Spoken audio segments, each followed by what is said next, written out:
Fin juin, je suis parti pour une sortie gravel autour de chez moi. Il faisait super chaud, le thermomètre affichait 33 degrés. J'avais initialement prévu 80 km dont une bonne partie sur des routes forestières. Bon, au bout de 30 bornes, j'ai vite compris que ça passerait pas et qu'il fallait que je rejoigne un point d'eau. C'est l'inconvénient d'un gabarit comme le mien, j'imagine. Il me faut 700-800 ml à l'heure en activité, donc c'est sûr que ça peut vite limiter l'autonomie selon où je m'entraîne. Bref, j'étais au milieu de nulle part et il fallait que je change mon programme. Je n'avais pas de plan B concernant mon itinéraire, j'en ai donc créé un nouveau via l'appli Open Runner, en faisant en sorte qu'il passe par un village qui était à une dizaine de kilomètres de là où je me trouvais, puis qu'il me ramène à la maison. Ça m'a littéralement pris moins d'une minute de créer la trace et de l'envoyer sur mon GPS Garmin. Au final, j'ai roulé 68 bornes, bon c'était quand même une chouette sortie, mais avec cette chaleur terrible, j'étais franchement bien content à ce moment-là d'être un utilisateur Open Runner et d'avoir pu ajuster mon programme à la volée. La fiabilité et la simplicité d'utilisation pour gérer mes parcours outdoor, c'est juste essentiel pour moi. Les plans galères, franchement non merci. Du coup, je n'hésite jamais à recommander Open Runner, que j'ai commencé à utiliser pour la petite histoire en 2012 pour mon premier GR20. Open Runner qui est également le sponsor du podcast. Open Runner, c'est donc une application mobile et un site internet. C'est 100% français et c'est développé à Annecy. L'équipe, qui est à taille humaine, est super réactive, sort régulièrement de nouvelles fonctionnalités et surtout, c'est une équipe constituée d'amoureux d'outdoor qui conçoivent donc un produit pour les amoureux d'outdoor.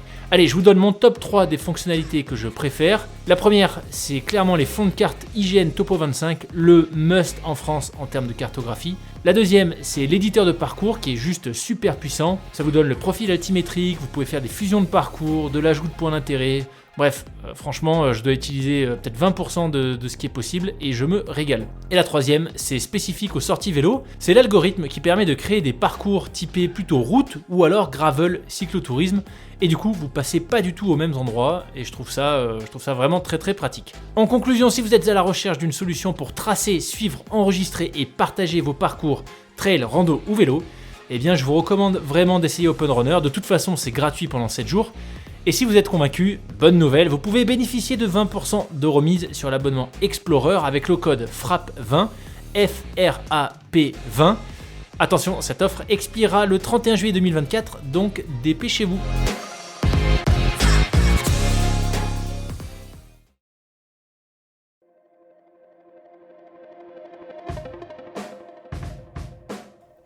Vous écoutez Les Frappés, le podcast de celles et ceux qui se dépassent. Je suis votre hôte Loïc, ancien sportif de haut niveau en judo, coach préparateur mental et amoureux d'activités outdoor en tout genre. Ma conviction, c'est qu'on a tous un frappé au potentiel exceptionnel qui sommeille en nous. J'ai créé ce podcast pour vous faire découvrir des femmes et des hommes qui ont osé le réveiller. Mes invités sont des athlètes de tout niveau, des aventuriers professionnels, des voyageuses au long cours, des entrepreneuses ou encore des militaires, des forces spéciales. Toutes et tous partagent à mon micro des récits inspirants qui vont vous faire passer à l'action. Attention, une écoute régulière peut entraîner des changements positifs irrévocables dans vos vies. À l'occasion du 14 juillet et des JO de Paris, voici un épisode réalisé en collaboration avec l'Armée de Terre, dans lequel j'échange avec deux femmes, deux cavalières, qui ont également été porteuses de la flamme olympique. La maréchale des logis chef Katie du 1er régiment des hussards parachutistes et la maréchale des logis Juliette du 1er régiment de chasseurs. Dans cet épisode, on parle de la place du cheval dans les armées, d'opérations extérieures et de formation des chevaux pour atteindre le plus haut niveau. Excellente écoute à vous.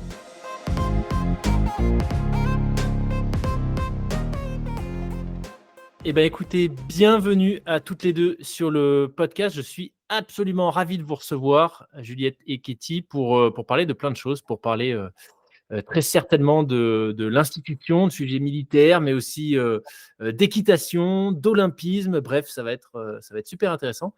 Donc, bienvenue à toutes les deux. Et merci d'ailleurs à Clotilde, qui est attachée de presse au CIRPA Terre, de m'avoir contacté pour qu'on réalise cet épisode. Donc, bienvenue à nouveau. Où est-ce que vous êtes géographiquement d'ailleurs ? Pour moi, Katie, je suis à Tarbes, donc dans le sud-ouest de la France, près des Pyrénées. Ok. Et pour ma part, je suis à Verdun, dans l'est de la France.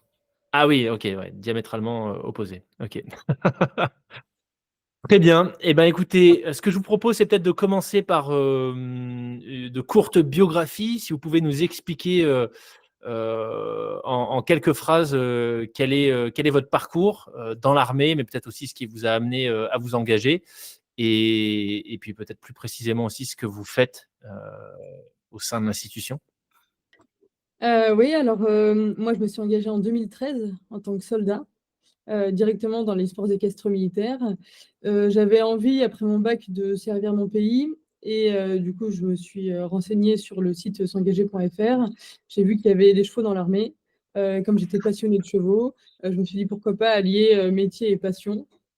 et ça a marché. Donc ça fait, 11 ans que je fais ça. Je me suis engagée soldat, donc j'ai passé les formations de militaire du rang, et ensuite j'ai réussi à évoluer en passant sous-officier par la voie semi-directe, donc en interne, ce qui m'a permis de devenir monitrice d'équitation militaire. Parce que quand on est soldat, on est plutôt palefrenier-soigneur, donc on va faire l'entretien des écuries, les soins des chevaux, etc. Et quand on est sous-officier, là, on devient moniteur et cavalier pour l'armée. Donc on passe les diplômes d'enseignant BPGEPS équitation. Et aujourd'hui, je suis à une phase de ma carrière où je suis maréchal des logis chef et je suis instructeur d'équitation militaire et je commande la section équestre du 1er régiment de hussards parachutistes. Excellent. Merci beaucoup. Juliette? Pour ma part, mon parcours est un peu semblable à celui de Katie. Je me suis engagée en 2013, soldat également, à l'école militaire de Paris. J'ai fait toutes mes formations de militaire du rang et j'ai eu la chance d'être prise dès le premier coup pour passer sous-officier en semi-direct.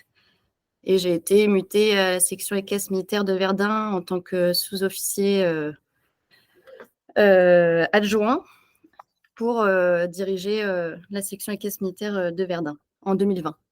Et là, je suis en ce moment en formation pour pouvoir avoir le titre de pouvoir gérer une structure équestre. Super. Du coup, qu'est-ce qu'on fait exactement quand on est chef de section équestre ou qu'on s'occupe d'une structure équestre au sein de l'armée?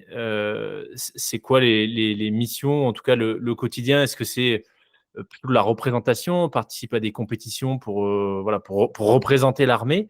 Ou est-ce qu'il y a aussi des missions qui ont plus un objectif, pour le coup, vraiment pratico-pratique d'accompagner certaines armes de l'armée de terre, par exemple, lors de missions?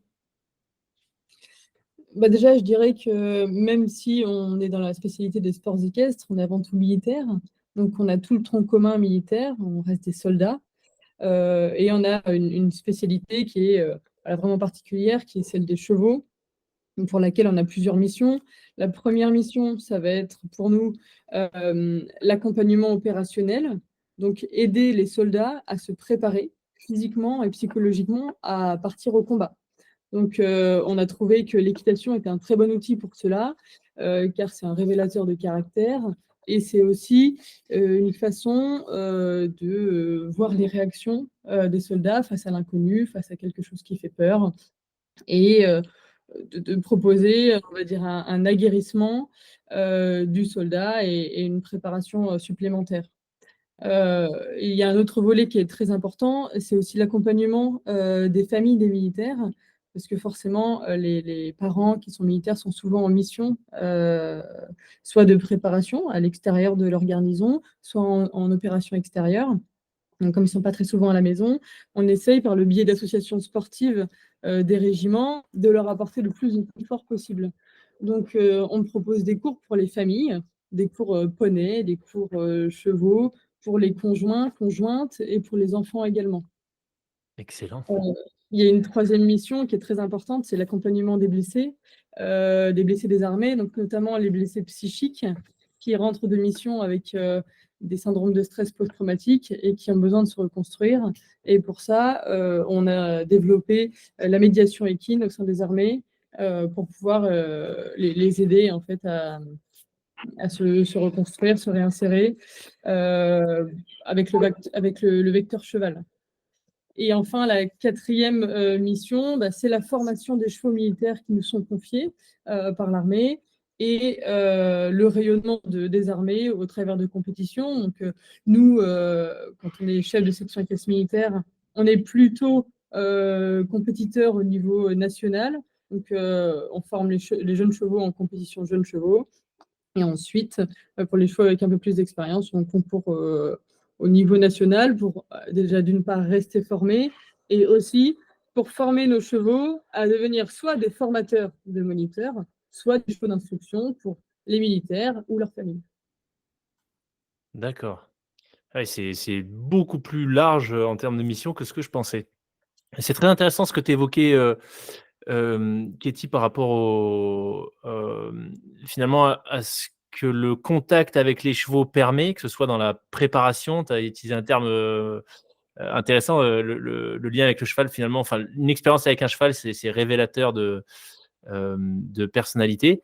Est-ce qu'on pourrait creuser un peu ça? Est-ce que, qu'est-ce qui fait qu'il y a cette relation un peu particulière, en tout cas, que travailler avec un cheval, être au contact d'un cheval, ça peut avoir par exemple des vertus thérapeutiques aussi, pour les soldats qui reviennent amochés de certaines opérations.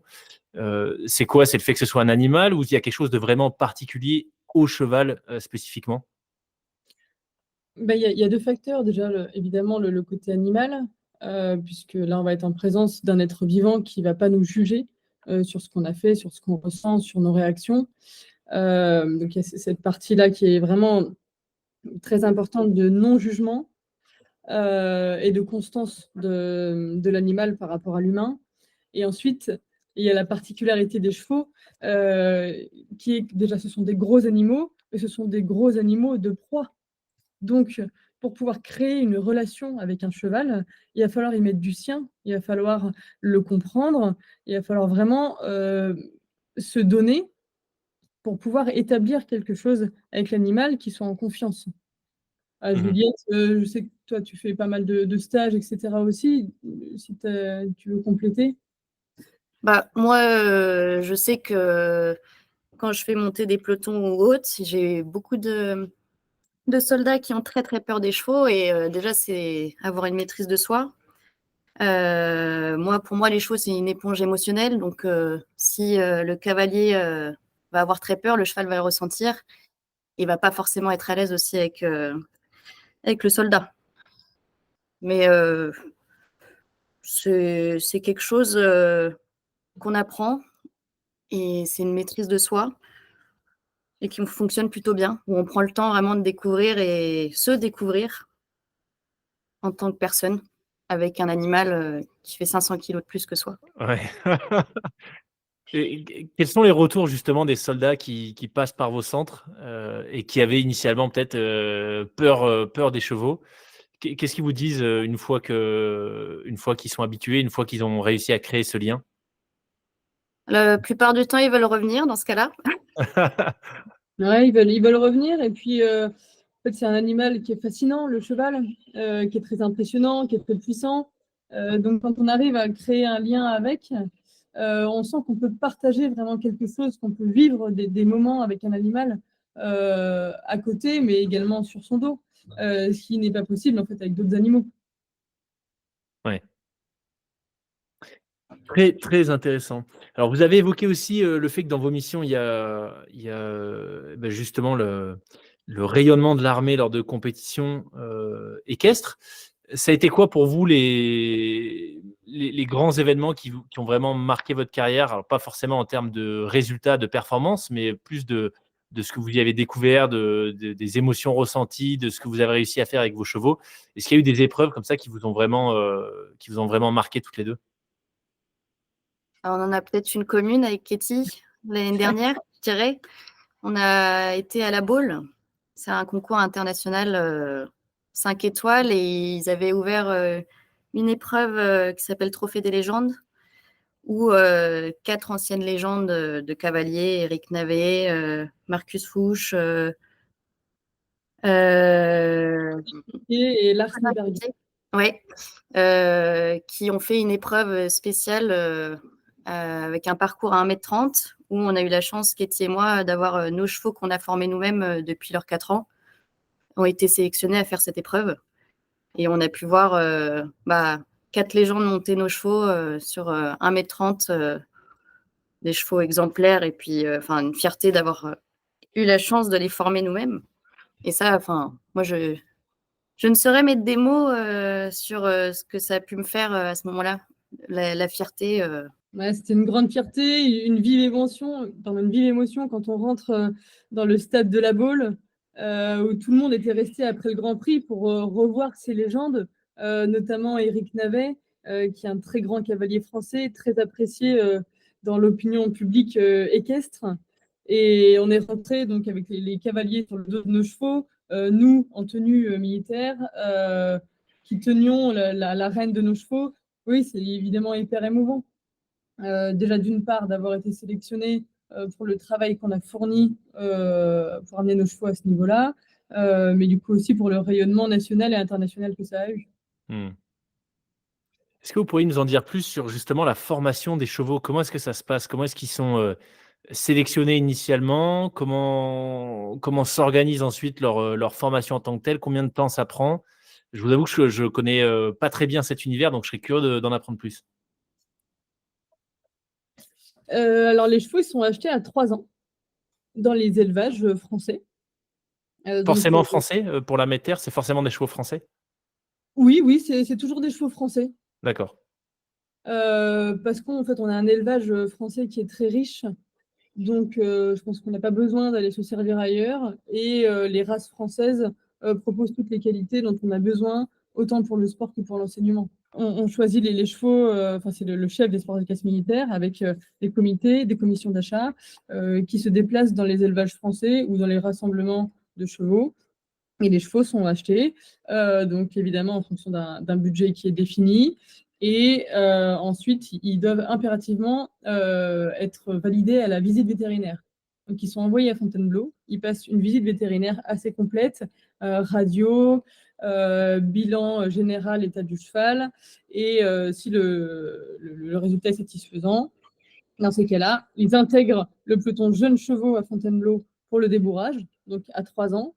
Une très bonne technique de débourrage qui est développée à Fontainebleau, qui est une méthode qui mêle la méthode Blondeau à la méthode Andy Booth, ce qu'on appelle aujourd'hui la Horseman Science, qui se développe de plus en plus, qui est vraiment orientée vers le bien-être du cheval, vers la compréhension de son comportement et l'acceptation du cheval au travail et à ce qu'il va faire plus tard dans un maximum de confort. Ce qui fait qu'une fois que le processus est terminé, quand les chevaux ont 4 ans, on a des chevaux qui sont super bien dans leur tête, qui sont volontaires au travail et du coup qui sont hyper sympas et qui ont un bon comportement. Et ensuite, à 4 ans, ces chevaux-là sont ventilés dans l'une des 20 sections équestres militaires en France. Ils sont ventilés pour un cadre diplômé qui a mission de les former jusqu'à au moins leurs 7 ans. Ah oui, Et d'accord, 3 ans de formation. OK. 3 ans de formation. Pour les former, évidemment, on doit les sortir en compétition, soit en saut d'obstacle, soit en dressage, soit en concours complet, pour valider leurs aptitudes et les faire progresser. Et à 7 ans, voilà, là, il y a un choix qui doit être fait. Soit le cheval, il est formé plutôt un cheval assez pratique, avec pas trop de potentiel sportif, et il bascule directement à l'instruction pour les élèves, les militaires et les familles. Soit c'est un cheval qui a un gros potentiel sportif, et du coup, là, il reste, on appelle ça un piquet de chevaux. Donc, c'est un groupe de chevaux qui appartient à un cadre. Là, dans ces cas-là, il reste dans le piquet de chevaux du cadre pour que le cadre puisse continuer à se former, à passer des formations et rester un peu à la page, en fait, de ce qui se fait dans notre sport. Mmh. Soit, il y a l'entre-deux, c'est-à-dire un cheval qui est assez pratique, mais qui n'a pas non plus un potentiel sportif extraordinaire, mais qui peut former les élèves moniteurs militaires. Et donc là, ils peuvent basculer à la formation à Fontainebleau pour nos futurs instructeurs et moniteurs d'éducation militaire. D'accord. OK, et donc tu disais, il y a 20 centres, c'est ça, répartis dans toute la France? Oui, c'est ça. Excellent, OK, et la répartition, elle suit une logique particulière? Enfin, c'est une répartition qui est historique ou à chaque fois les centres sont proches d'autres centres d'unités? pour pouvoir justement créer ces liens, ces expériences avec des militaires qui ne sont pas dans le milieu équestre? En fait, les sections équestres militaires sont surtout conjoints au régiment de cavalerie, par tradition, évidemment. D'accord, oui, forcément. Maintenant, c'est la cavalerie blindée, mais avant, c'était la cavalerie montée. Donc, ils sont associés à des régiments de cavalerie et ils sont également présents dans les grandes écoles militaires où on forme les futurs officiers, les futurs chefs de l'armée. Comme je disais tout à l'heure, hein, la préparation opérationnelle et aussi la préparation des futurs chefs peut être nettement, on va dire, améliorée ou en tout cas aidés par une instruction équestre pendant leur formation. Mmh. Donc là, on a les grandes écoles militaires, donc ce qu'on appelle les divisions d'application. Donc là, on a l'école d'application de cavalerie à Saumur, on a l'école d'application de l'artillerie et de l'infanterie à Draguignan. On a également, évidemment, l'école militaire d'équitation à Fontainebleau. On a l'école militaire de Paris. On a l'école du génie à Angers. Et ensuite, on a aussi 2 lycées militaires, le Prytanée national militaire de la Flèche et le lycée militaire d'Autun. D'accord. Et Couët-Quidan aussi.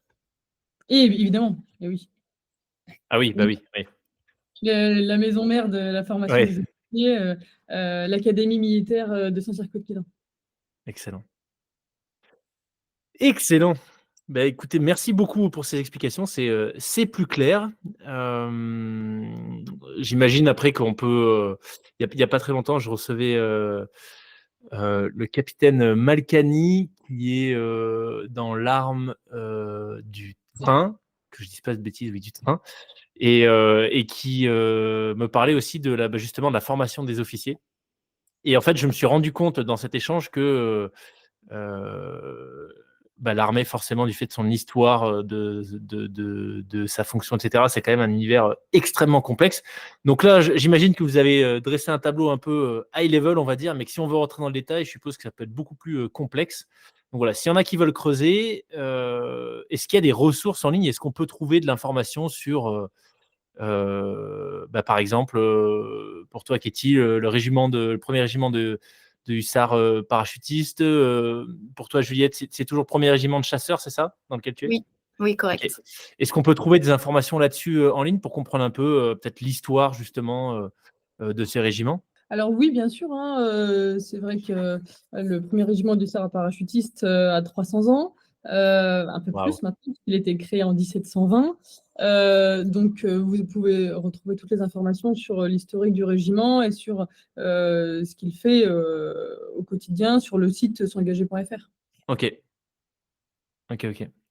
Et évidemment la page Wikipédia du régiment, ainsi que ce qu'on a sur les réseaux sociaux, donc Facebook et Instagram, 1er régiment d'hussards parachutistes. Mhm. La même chose pour le 1er régiment de chasseurs. Ok, fabuleux. Super. En introduction, je l'évoquais très rapidement. Je disais qu'on allait sans doute parler d'olympisme. Alors, quel est votre lien avec les Jeux de Paris 2024? Comment est-ce que vous en êtes arrivé finalement à y participer? Alors, pas encore pour Juliette, mais je crois que pour Katie, c'est déjà fait.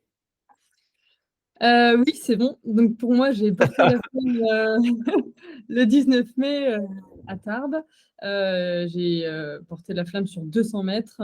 Ça avait beaucoup de sens parce que je l'ai prise juste devant mon régiment, justement, donc avec tous mes camarades qui étaient autour pour m'encourager, les véhicules militaires, évidemment prendre la flamme olympique devant cette grille, entourée par mes camarades et mes proches. C'était un moment très important qui était vraiment rempli d'un sentiment d'honneur et de fierté. Déjà d'une part parce que j'ai été sélectionnée par le régiment pour le faire. Donc c'est une belle récompense de mon investissement quotidien, qu'il soit pour la formation de chevaux en compétition, qu'il soit également pour mon investissement auprès des familles de militaires, mais également pour mon rôle en tant que hussard parachutiste au régiment, parce que ça, on ne l'a pas trop évoqué pour le moment, mais c'est vrai qu'en plus d'être instructeur d'équitation militaire, donc on appelle ça maître de manège, je suis également hussard parachutiste, donc ce qui veut dire que je fais avec le régiment toutes les activités, les sauts en parachute et également des départs en opération extérieure. Donc, On va en parler. On va en parler. forcément, pour moi, c'était une très grande fierté. J'étais avec mes camarades du premier RHP qui ont également porté la flamme. Qui sont aujourd'hui 2 civils de la défense, avec lesquels je suis partie du coup en mission, qui sont des blessés de guerre et donc qui aujourd'hui ne sont plus militaires, mais travaillent toujours au régiment et sont voilà, en reconstruction physique et aussi psychique. Avant qu'on passe à Juliette, cette reconstruction, elle se fait du coup là aussi au contact des chevaux potentiellement? Alors, en fait, la reconstruction auprès des chevaux, il faut vraiment que ce soit une volonté du personnel. Eux, ils ont choisi de se reconstruire par le sport, D'accord. notamment l'un d'entre eux par le vélo, où il a d'excellents résultats. Voilà, il y a en fait, c'est quelque chose qu'on propose, mais ensuite, il faut qu'il y ait quand même un attrait. Heu, Il faut déjà pouvoir dépasser sa peur, si on a peur des chevaux. Il faut avoir un attrait et quelque chose d'intrinsèque qui nous rapproche des chevaux ou des animaux et ça, c'est vraiment à la demande de l'intéressé. D'accord, ouais. Faut qu'il y ait une sorte d'affinité, en tout cas une volonté de la personne de disons que c'est un outil à la disposition de ces personnes-là, mais qui est pas nécessairement imposé dans un parcours de reconstruction. Non, pas du tout. OK. Juliette, du coup, pour toi, ça a pas encore été fait, la flamme. Au moment où on enregistre, ce sera, si je me trompe pas, dans 15 jours à peu près. Comment est-ce que tu sais déjà, à quel moment tu vas la récupérer? Sur quelle distance? Et surtout, qu'est-ce que ça représente pour toi? Moi, c'est prévu le 29 juin, du coup à Verdun. Bah, je suis très honorée et c'est une fierté de pouvoir représenter mon régiment à ce moment-là. Je porterai la flamme sur 200 mètres également. Et j'ai pas encore l'horaire précise, mais je sais que ce sera dans l'après-midi entre 14h et 16h. D'accord. D'ailleurs, vous êtes à pied quand vous portez la flamme ou vous l'avez fait, ou vous allez le faire à cheval? Bah, la question s'est longuement posée. C'était compliqué de pouvoir le faire à cheval. Déjà, il faut avoir des chevaux disponibles et aptes à le faire, même si d'autres ont pu le faire. Mais moi, j'ai la chance que le régiment ait réussi à organiser que j'ai derrière moi 2 chevaux par 2 personnes de mon régiment qui seront auprès de moi lorsque je vais la porter. Ah génial. Ah c'est génial, génial pour la symbolique ça. Oui. Super. Excellent et vous, à titre, personnel, est-ce que vous avez, une discipline en particulier, sur laquelle vous allez garder, un œil, voire 2 pendant la durée des jeux? Est-ce que vous avez une affinité au-delà de l'équitation avec des sports ou des sportives ou sportifs français que vous voulez suivre? Moi, j'avoue que je suis vraiment focus sur l'équitation, hein. C'est une passion, donc moi, une particularité sur le saut d'obstacle. OK. C'est ma discipline préférée. Pour moi, ce serait évidemment l'équitation hein, en premier.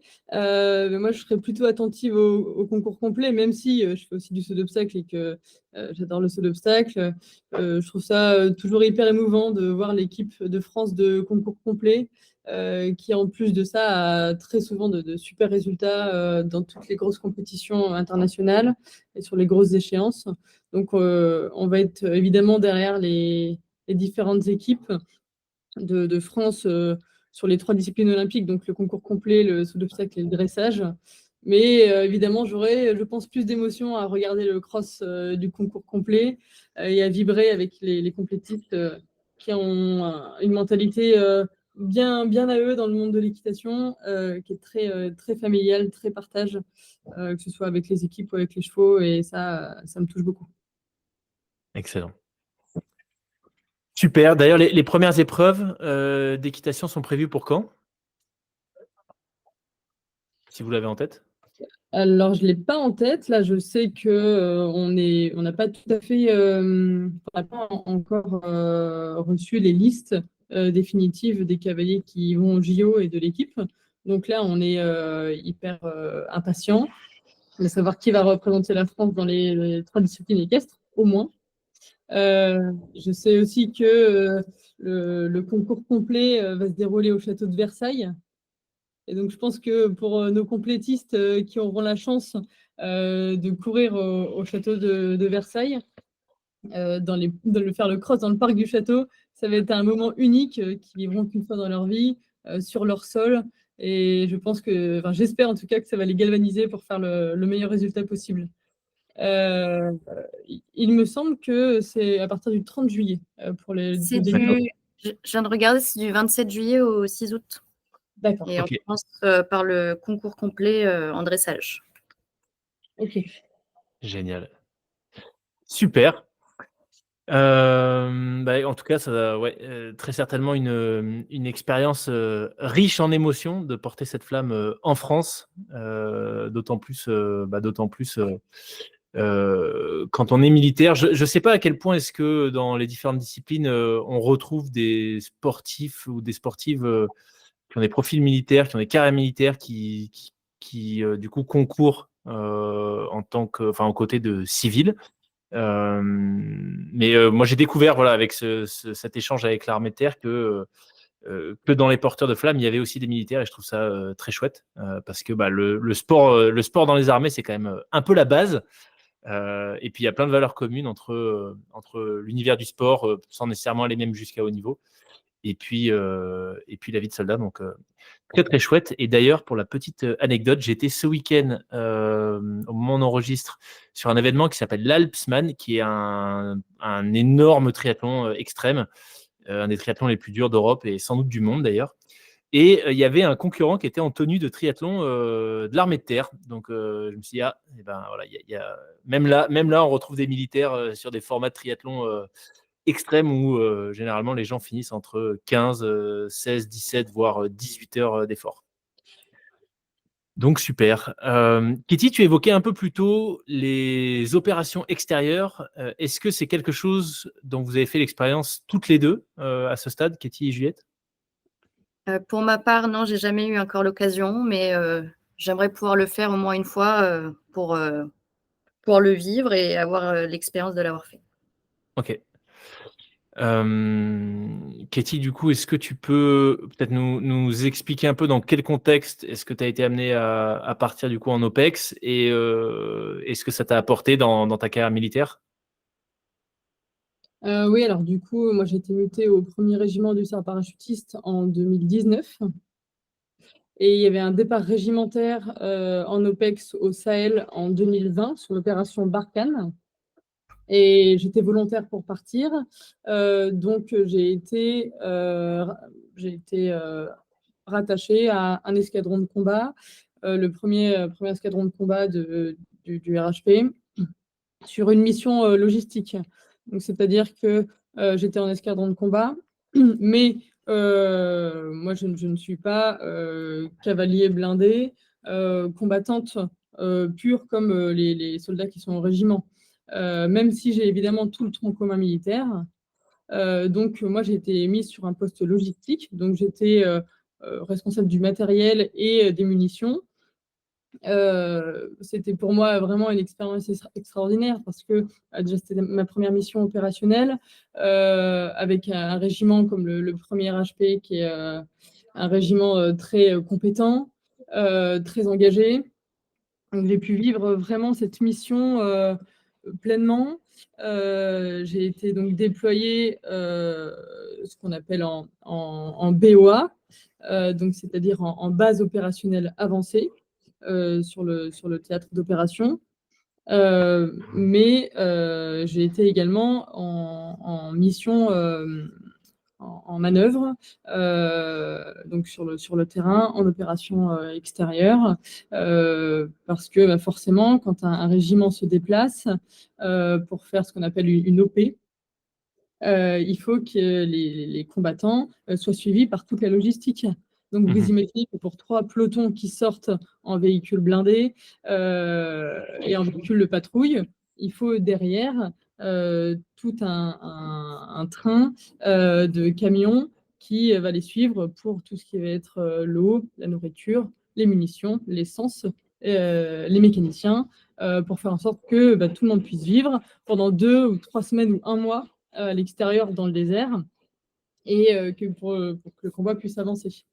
Donc voilà, moi j'étais munitionnaire, donc c'est-à-dire que je ravitaillais mes camarades lorsqu'il y avait des contacts. Donc des contacts, ça veut dire des opérations de feu. Mmh. Je savais pas que du coup que c'était possible de partir, alors je sais pas si c'est un terme qui est utilisé aujourd'hui, mais ça me fait penser un peu, c'était quoi? C'est les grandes méharées, non, à l'époque? Les grands barouds à travers le désert, en convoi? Mais je savais pas que ça se faisait encore de partir, de sortir aussi longtemps, même des bases avancées, sur 2-3 semaines. J'avais entendu, je crois que je sais pas si vous le connaissez, mais un ancien des forces spéciales du 1er RPIMA, Alex, alors son alias c'est Alex, SAS, qui expliquait que, il était parti faire une mission qui, je crois, avait été à ce moment-là, la plus longue, du coup, méharée moderne, de l'armée. Je crois que c'était un peu moins de 50 jours. Mais je pensais que c'était vraiment une exception, que c'était les forces spéciales qui partaient en tout petit groupe, du coup hyper mobile, sur d'aussi longues périodes, mais visiblement non. Donc ça devait être, ouais, j'imagine bien que ça devait être un sacré challenge d'un point de vue logistique à organiser. Qu'est-ce que ça a changé pour toi une fois de retour en France? Est-ce que tu as une vision, par exemple, de la préparation physique ou opérationnelle un peu différente? Est-ce que tu t'es rendu compte sur le terrain, peut-être un peu plus de l'importance de certains exercices, ou en tout cas est-ce que ça t'a peut-être ouvert les yeux sur certaines réalités du terrain qu'on n'a pas forcément, et c'est normal quand on n'est pas encore déployé? Alors oui, forcément, ça change beaucoup de choses. Je vais juste revenir sur une petite précision pour le 1er RPIMA. Donc ça, c'est vraiment des forces spéciales. Ça n'a rien à voir avec les forces conventionnelles comme nous sommes Ouais. nous. Ils ont des missions très spécifiques en petits groupes, alors que nous, en fait, on est des escadrons constitués. Donc un escadron, c'est environ 100 personnes. On ne peut pas se déplacer de la même manière. Ouais. Voilà, la logistique est énorme autour. Les missions ne sont pas les mêmes. Donc, ouais, c'est pas trop comparable. Mais oui, il y a des missions où on peut partir en effet 3 semaines sur le terrain et il y a une logistique au sol avec les camions, mais il y a aussi une logistique par les airs parce qu'on peut être ravitaillé par air en carburant, en eau, en nourriture. Voilà, c'est des denrées qui sont larguées par Mmh. avion Mmh. sur nos zones. Et du coup, pour revenir à la question précédente, oui, en fait, ça a changé beaucoup de choses. Au niveau personnel, déjà, dans mon accomplissement, d'avoir l'impression de vraiment servir la France, d'être un soldat, d'être pleinement intégré dans mon régiment, parce qu'ici, évidemment, tous les personnels partent en mission.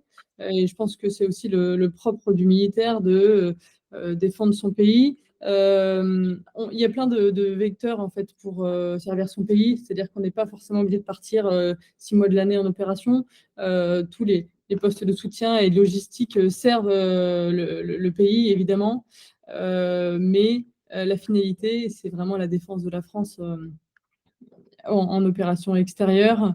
Et, euh, et c'est la partie, on va dire, la plus opérationnelle. Et je pense que c'est quelque chose qui est très important dans la vision du militaire. Ça a changé des choses aussi en moi, évidemment, parce qu'on voit des choses en opération. On voit des pays différents, des organisations, des contextes politiques, organisationnels différents au sein d'un autre pays. Et ça permet déjà de s'ouvrir au monde, de gagner un peu de culture, on va dire de culture d'homme du monde, sur ce qui peut être fait ailleurs. Et puis de se dire qu'en France, on a énormément de chance, Mmh. d'avoir autant de droits, ce qui n'est pas le cas en fait dans tous ces Ouais. pays-là. les militaires, du coup, nous, on est aussi garants d'apporter déjà la paix dans ces pays qui sont un peu instables et de protéger évidemment les intérêts de la France, mais aussi voilà, d'être garant d'une certaine stabilité et sécurité. Juliette, du coup, merci beaucoup Katie pour ces précisions et ces explications là sur ce que tu as pu vivre en OPEX. Je reviens sur plutôt un point lié au monde équestre, aux compétitions. Juliette, moi j'avais vu dans ta fiche de présentation que tu participais à de nombreuses compétitions à haut niveau. Du coup, comme on vient d'évoquer la logistique en OPEX, je me dis qu'il doit y avoir quand même aussi une sacrée logistique quand on concourt avec des chevaux. Donc, comment est-ce que ça s'organise? Est-ce que quand tu pars, d'ailleurs, est-ce que tu pars qu'en France ou parfois aussi à l'étranger? Comment est-ce que tout ça est organisé? Est-ce que tu pars seul, toi, avec ton van et ton pédiatre en compétition, ou est-ce que il y a toute une logistique qui se met en place autour d'un événement type compétition équestre avec plusieurs chevaux, du matériel? Est-ce que vous partez en une sorte de délégation pour aussi représenter l'armée et j'imagine peut-être profiter de l'événement pour communiquer sur peut-être certaines valeurs de l'armée, des besoins de recrutement, etc. Bref, c'est quoi un peu la face cachée de l'iceberg des compétitions équestres quand on est militaire? Alors, déjà, pour ma part, je fais des concours qu'en France. J'ai pas encore eu l'occasion de faire des concours internationaux, mais j'aimerais bien dans D'accord. l'idée. En fait, ça dépend, tous les fonctionnements sont pas les mêmes dans les sections équestres, militaires. Moi, je sais que j'ai la chance, de pouvoir concourir, j'ai 3 chevaux. J'arrive à trouver des concours, qui sont adaptés, pour mes 2 chevaux un peu plus âgés et en même temps, mon jeune cheval qui est en formation. Donc ça fait une pierre deux coups pour partir, oui, on va dire 2-3 jours en concours avec le poids lourd, où je dors la plupart du temps sur place dans la couchette du camion. Et Donc c'est un poids lourd estampillé armée de terre, etc. C'est oui, pas le... Ouais, excellent. oui, oui, oui. On représente l'armée de terre jusqu'au bout. Ensuite, j'ai une autre partie où je suis coach également, où j'emmène mes élèves de mon association en concours pour pouvoir les qualifier pour les championnats de France club et poney chaque année en été, à la mode Beuvron. Donc, il y a Excellent. vraiment deux parties. Ma partie où moi, j'essaye de performer un maximum avec mes chevaux et me former. Et l'autre partie, coaching, où je forme mes élèves à être les meilleurs jusqu'au championnat. Et c'est quoi du coup les ingrédients essentiels pour être un excellent cavalier, en tout cas le meilleur cavalier dans un contexte militaire? D'ailleurs, je ne sais pas si c'est tellement différent des qualités requises pour être un très bon cavalier tout court, mais tu dirais que c'est quoi pour toi qui forme du coup, ces jeunes talents? C'est quoi les qualités essentielles? Et au-delà des qualités, parce que évidemment ça suffit pas, quel travail il faut mettre en place pour performer au plus haut niveau en tant que cavalier? Pour moi, c'est pas travailler seul, c'est d'être encadré un maximum, même en tant qu'enseignant ou même en tournant sur de belles épreuves. Il faut toujours être observé et aidé pour être meilleur. Parce que travailler seul, on obtient facilement des défauts. Et moi, j'essaie d'être encadré au maximum pour pouvoir être au mieux pour moi-même, mes chevaux et mes élèves. Excellent. Parce que dans la préparation, c'est quoi les grands domaines sur lesquels vous vous concentrez? J'imagine qu'il y a les aspects techniques avec le cheval. Est-ce qu'il y a de la préparation physique également, de la préparation mentale? Ça dépend à chaque fois de chaque personne. L'entraînement du cheval, oui, il y a une préparation physique à faire entre le cavalier et le cheval. Après, préparation mentale, ça dépend de chaque cavalier. C'est une maîtrise de soi. Moi, je dis toujours à mes cavaliers de respirer, on va dire, 5 fois tranquillement avant de rentrer en piste pour être bien. Et ça marche la plupart du temps. Mais j'ai la chance d'avoir des cavaliers pas trop stressés.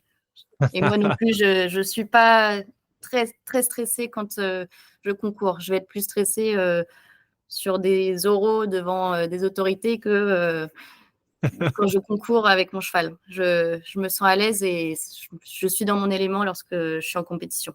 Il y a pas de stress, j'arrive à le maîtriser en tout cas. D'accord. Après, on a la D'accord. chance des armées d'avoir des outils à notre disposition. Bon, évidemment, pour la préparation physique, elle se fait assez naturellement parce qu'on doit rester toujours apte physiquement et toujours prêt. Donc, c'est du sport au quotidien. Donc, je pense que pour ça, on est prêt. On monte à cheval tous les jours. Donc, vraiment, en termes de préparation physique pure, c'est un peu facile, on va dire, dans notre métier. Et ensuite, pour la préparation mentale, on a la chance aussi d'avoir à disposition dans nos armées des moniteurs d'ORFA. Donc, l'ORFA, c'est la technique d'optimisation des ressources des forces armées. Et c'est tout simplement de la préparation mentale. Qu'est-ce qui, pour vous, fait qu'il y a, que le lien entre un cavalier, une cavalière et son cheval est un lien de qualité? Est-ce qu'il y a des critères qui sont absolument évidents, qui sont indispensables, pour que la relation soit une bonne relation? Alors déjà, moi je pense qu'il faut que ce soit fait, dans un premier temps dans le respect du cheval. Hem, le cheval, il faut qu'il soit volontaire au travail. Il faut qu'il trouve que le jeu qu'on lui propose, il est sympa et qu'il y adhère. Si le cheval n'y adhère pas, ben, c'est que, soit, il y a une gêne physique, soit il y a une gêne, mentale, psychique à l'exercice qu'on lui propose. Et donc s'il y a une gêne, bah, déjà on doit chercher, d'où ça vient. Il y a pas mal de signes en fait qui peuvent nous montrer que le cheval il est pas bien, dans ce qu'il fait. Hem, des fois même plus que de signes qui nous montrent qu'il est bien. C'est-à-dire qu'on a beaucoup de, petits signes de mal-être, qui sont facilement décelables. Et après, bah, comme signe de bien-être, et d'adhésion à ce qu'on fait et bah, déjà, il y a simplement, la performance sportive, Mmh. et la performance sportive dans le temps. C'est-à-dire que si un cheval est volontaire pour, toujours franchir les obstacles, pour aller vite, pour, toujours donner le meilleur de soi-même, c'est que, normalement, voilà, si ça dure dans le temps, c'est un cheval qui, est d'accord, en fait, avec, ce qu'on lui demande. Si un cheval commence à refuser, de sauter, à s'arrêter, à essayer de ne pas aller faire l'exercice, là, en fait, on va se poser des questions, de savoir si, s'il y a un problème, et bah, là, c'est la complexité de la chose parce qu'il ne parle pas évidemment. Donc on va devoir creuser pour savoir si c'est de notre faute, si on lui a bien demandé les choses, si on a tout fait correctement, si physiquement, tout va bien et si le cheval est bien dans sa tête. Pour l'instructorat militaire d'équitation, donc pour passer maître de manège, on a un gros examen, militaire à passer, et dans cet examen, on doit proposer un mémoire. Donc on doit écrire un mémoire d'environ 60 pages, et le soutenir, à l'examen et pour mon sujet de mémoire, il y a 2 ans, j'avais choisi, le bien-être équin dans les sports équestres militaires. D'accord. C'est un sujet, en fait, qui est, vraiment très important en ce moment dans le monde équestre, voilà, où, eh bien, on essaye un maximum, de pouvoir, faire adhérer nos chevaux, qu'ils se sentent le mieux possible dans nos disciplines, sportives, mais aussi au quotidien, dans l'entretien, et leur vie en fait, aux écuries. Essayer d'aller, vraiment au plus près de tous leurs besoins, physiques, psychiques, vraiment les besoins vitaux, des chevaux qui, peuvent passer par, bah, l'alimentation, par la sortie, hein, du box, au pré, au paddock, par les relations, sociales avec leurs congénères. Donc il y a beaucoup de travaux qui sont faits là-dessus en ce moment. Donc on essaye vraiment de balayer, un maximum, ce qu'on peut améliorer et ce qui peut être fait pour que, l'équitation qu'on pratique dans l'armée, dans les armées, soit la plus respectueuse des chevaux, et la plus sécuritaire. Parce qu'un cheval, qui est content d'aller travailler, c'est un cheval qui n'aura pas de mauvais comportements, susceptible de faire tomber le cavalier, par exemple. D'accord. Pour toi, Juliette, est-ce que tu aurais, d'autres critères, enfin une approche, différente ou complémentaire? Ah moi je suis totalement, l'avis de Katie là-dessus, enfin pour une bonne performance et un cheval qui va bien. C'est vraiment un cavalier en liant avec son cheval et qui répète ses gammes tout au long de la saison, mais à être bienveillant, que le cavalier soit bienveillant sur les besoins de son cheval quotidiennement. Mhm. Mais je suis totalement l'avis de Katie là-dessus. Très bien. Super.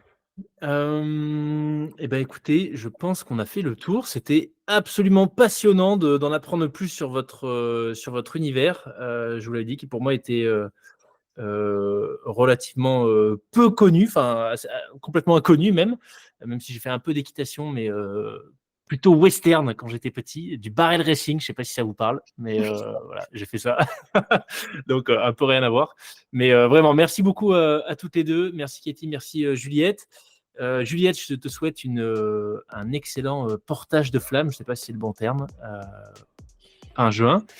Et puis je vous souhaite de vous régaler pour les jeux. Vous avez des compétitions là à venir qui approchent pour toutes les deux? Pour ma part, oui. Ça sera quand? Le week-end prochain, le week-end du 21-23. Ah, excellent, excellent, excellent. Et pour toi, Katie? Et pour moi, jeudi, vendredi. Ah oui, ok, donc oui, c'est là tout bientôt là. Ok. Eh ben très très bonne compétition. Merci encore à vous deux. Et puis je vous souhaite une excellente continuation. Merci beaucoup. Merci d'avoir écouté cet échange avec Katie et Juliette jusqu'au bout. J'espère que vous en aurez appris un peu plus sur l'univers équestre de l'armée de terre. Excellent 14 juillet à toutes celles et ceux qui écoutent cet épisode le jour de sa sortie. Je vous rappelle que si vous souhaitez soutenir le podcast, vous pouvez le faire en partageant cet épisode à un maximum de personnes autour de vous, en vous abonnant, en laissant une note ainsi qu'un commentaire sur votre plateforme d'écoute. Et pour celles et ceux qui souhaiteraient soutenir les frappés financièrement, eh bien vous pouvez le faire via la plateforme Tipeee, le lien est en description. Autrement, rendez-vous sur tipeee.com/les-frappés. C'est à partir de 1 € par mois et chaque euro compte. Merci à vous, à bientôt pour un nouvel épisode.